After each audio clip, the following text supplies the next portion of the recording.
You left me on red, I stayed on repeat, scrolling through things I didn't mean. Wish I knew what to delete when everything still sounds like we. You left me on red, I stayed on repeat, scrolling through things I didn't mean. Wish I knew what to delete when everything still sounds like we.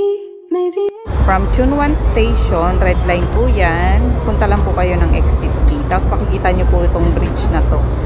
Liko lang po kayo sa kanan, tapos diretsuin nyo lang po yan. Sa dulo po niyan may makikita po kayong hagdan pababa.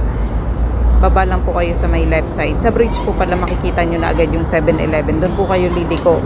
Papunta po sa may sakayan. Ayan, diretsuin nyo lang po yan. Pag nakita nyo na po yung hagdan pababa, ayan, diretso lang po kayo dyan. Tapos liko ng kanan, pagdating nyo sa may 7-Eleven. Tapos makikita nyo sa left side may Citibank. Ayan, liko lang po kayo dyan sa kanan.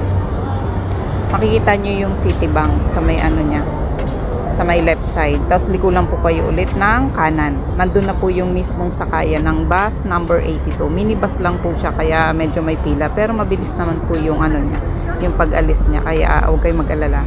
Tapos ang biyahe niya po is 20 minutes lang papunta doon sa may starting point. Kasi pagbaba nyo po ng minibus, starting point na po agad yan. Pwede po kayong dumaan doon sa may Pineapple Dam or pwede rin po kayong pumunta doon sa may hagdan pataas. Ayan, meron po kayo dyan madadaanan. Doon po ako sa may hagdan pa ano. Ito yung Pineapple Dam pagpapunta kayo dito. Tapos dito naman sa left side, yung papunta ng Shingmun Reservoir. Yung sa may mga ano, magandang pictorial place. Di ba? Yan. More on walking lang po siya. Hindi siya masyadong ma-hike. Hindi masyadong nakakapagod. Marami kayong madadaanan na stream. Ayan. Yung iba pwedeng ano, pwedeng mag-ano muna sa rest area, pahinga. Ayan. May mga unggoy pala dito guys. Kaya make sure lang na kapag may dala kayong pagkain, much better na ilagay nyo sa backpack. Kasi kapag nasa eco bag siya or plastic, masyadong mainit sa mata ng mga unggoy. Ayan. May madadaanan kayo dito na hindi ko alam kung pwede siyang inumin. Hindi ako nag-try. At ayan guys, pag nadaanan nyo to, ayan, malapit na kayo sa Pineapple Dam.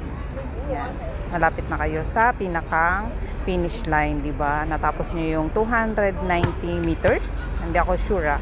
Ayan, dyan ako galing kanina sa hagdan na yan paakyat. Tapos nandyan na rin yung ano, sakayan. Ang lapit niya lang guys. Kaya kung gusto nyo ng nature trip lang, ayan, pwede kayo dito. Hindi siya masyadong nakakapagod. More on walk lang talaga. 3 to 4 hours. Thank you for watching.